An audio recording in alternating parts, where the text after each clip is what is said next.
Oh hi, I didn't see you there. My name is Bliss Foster. Welcome back to the Margiela series where we are exploring every single runway show that Martin Margiela produced while at Maison Martin Margiela. Today, we find ourselves in fall-winter 1995. This is a pivotal show because we are finally back in the traditional runway show format that Martin has completely departed from for the past few seasons. It's a big one. We're going to the circus. And for me personally, this is a very important show because images from this show are one of the first things that really sparked my love for Maison Martin Margiela. For those who have an unhealthy obsession with the Maison, this is traditionally referred to as the Red Show. We find ourselves at a circus tent in the Sanctus Circus, which is way out of the way in the 16th arrondissement. As the models emerged out, they actually walked up into the audience's rows in the circus stands. As far as shows go, this is about as close up and intimate as things can possibly be. There's some footage here where you look at it and you wonder if there is actually enough room to realistically have models walking, especially considering that all of the models' faces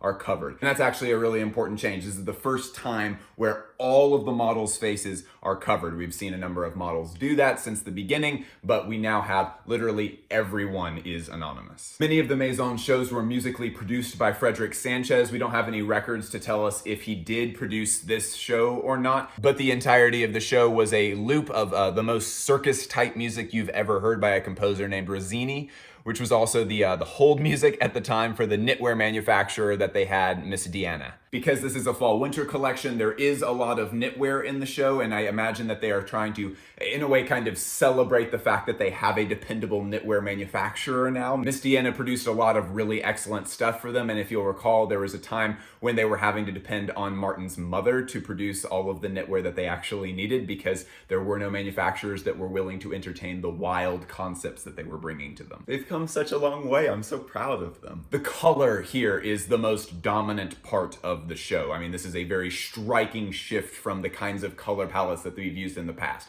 Martin has used colors like these before that we've seen. It's just that there's not been this kind of emphasis on these colors. And I'm wondering if the color palette that they selected is reminiscent of the circus itself. I mean, if you just Google circus 1980s, you end up immediately coming across a lot of photos that feature a very similar palette, this kind of like sickly, kind of sumptuous reds and oranges and pinks and fuchsias. And in keeping with the look of the house, this color palette has this kind of bohemian sexiness to it. I mean, we're not like in a full neon pink, like the kind of a modern sort of 1995 sexiness. This is a much more kind of dirty real life sort of bright color. The color palette really helps to bring out this kind of surreal horror kind of vibe that they've always had there but never emphasized in this way. The use of the color here makes this some of the best use of the masks to date. There are never a ton of accessories. They've always kind of been a less is more sort of philosophy with that kind of thing, but we do have a couple of very interesting pieces to cover before we get in full detail into the clothes. The most notable, unusual, crazy thing is these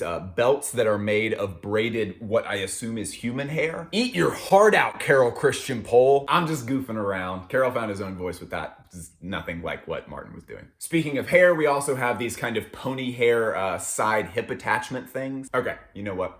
I'm not gonna wear these. They've fallen out like 3 times so far, and it's become a distraction. Finally, we also have at least one model who's wearing this Crown Royale looking bag thing around her neck. Charming, charming. Okay, cool. So let's all go to the circus together. Everybody that was there was probably pretty pissed because they had to slog through a pouring thunderstorm to go out to muddy circus grounds and take their seats in probably a place that didn't smell that great. And you get to learn about it while you're laying in bed. That's a pretty sweet deal.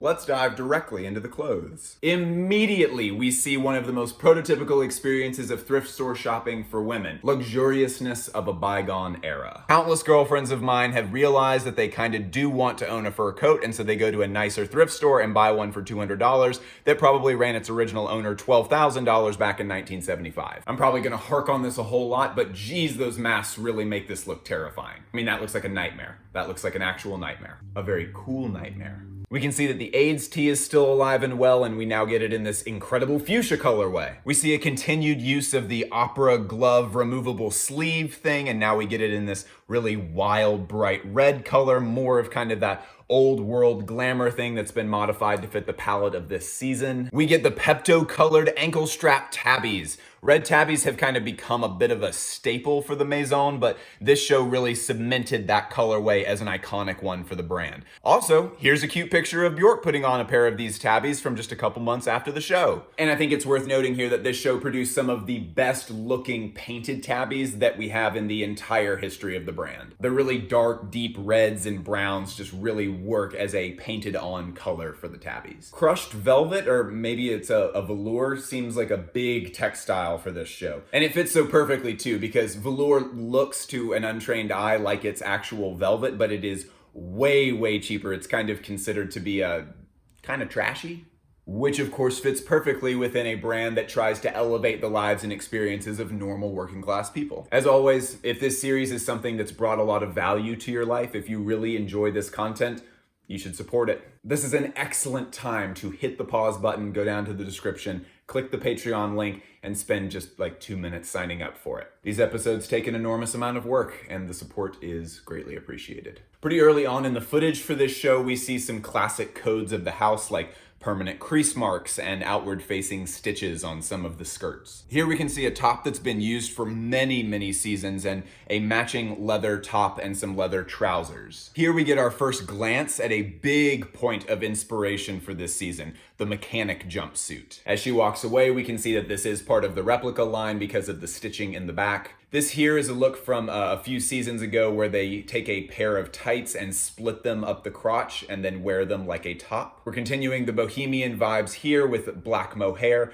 Mohair gets used a lot in this season, and really it's become just kind of a normal, recognizable thing that the house repeats a whole lot. So as we move through more of these looks, I'm personally noticing that we're seeing a lot less layering in this show than we have in past seasons, and I have a little theory as to why that might be. Since the Maison started shoring up and refining the items that were actually going on sale in stores a few seasons ago, we've started seeing fewer experiments, and we're starting to see more just solid product. And I feel like maybe the massive amounts of layering was sort of scaring off buyers from picking out specific things to actually carry in their stores, and now they're wanting to just show things as they are so that they can get more product in more doors. I mean, you might have noticed that we're having fewer all rise moments in the last few episodes, and that's because there just aren't as many super iconic items from this small collection of shows here. But the cool thing about that is that we're not sitting here on bated breath wondering if they've lost the magic. We know how this story ends, and that the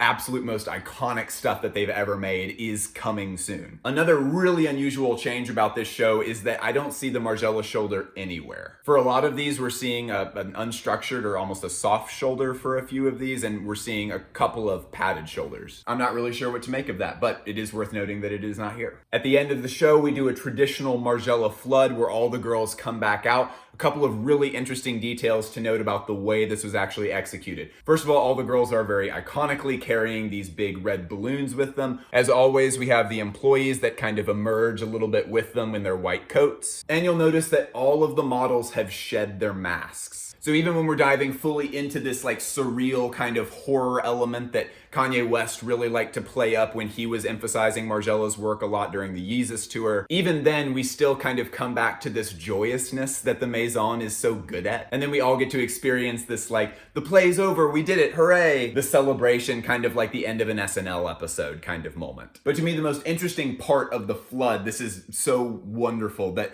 the camera actually switches from being in color to being in black and white, but the only color that the black and white film picks up on is the color red.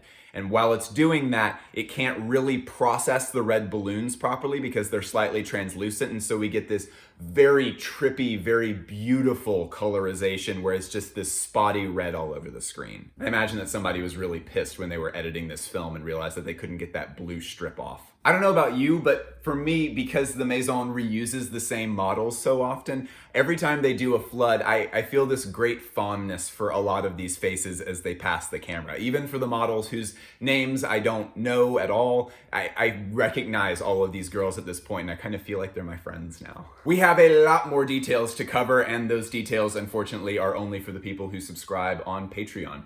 This series is my baby. I love it so much, and I wish that I could just throw it all out for free and that everyone could just kind of have it, but I need to pay bills. So go subscribe to the Patreon so you can watch the full episode. We still have a lot to cover as far as the archival photographs of this stuff. There's a lot of details and a lot of things that we wouldn't have realized just looking at the video. Link is down in the description. Go sign up. It takes 2 minutes and then finish out the episode.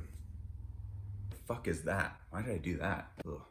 That was so lame. Go follow me on Instagram and Twitter, and after you sign up for the Patreon, be sure to look at all of the other exclusive content that's on there, because a lot of it is very high quality, if I do say so myself. I love you and I mean it. Goodbye.